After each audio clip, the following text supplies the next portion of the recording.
বহু বছর আগে এই তেলের পাম্পটাকে মানুষ অভিশপ্ত বলে জানত।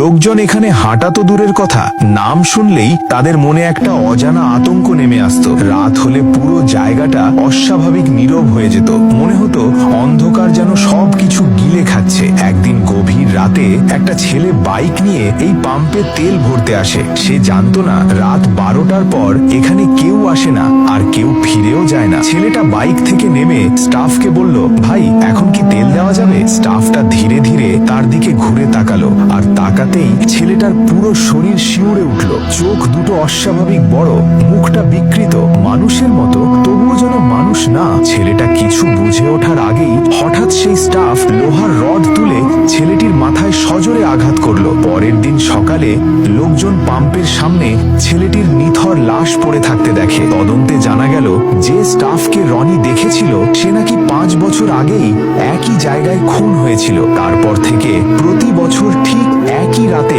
কেউ না কেউ এই পাম্পের সামনে মারা যায়। আজও মানুষ এই রাস্তা দিয়ে যাওয়া বন্ধ করে দিয়েছে, কারণ স্থানীয়দের বিশ্বাস রাত 12টার পর আজও সেই মৃত স্টাফ তেল ভরার অপেক্ষায় দাঁড়িয়ে থাকে, আর কেউ যদি ভুল করে থামে সে আর কখনো বাড়ি ফিরে পায় না। ভিডিওটি ভালো লেগে থাকলে ভিডিওতে লাইক দিন এবং চ্যানেলটি সাবস্ক্রাইব করুন।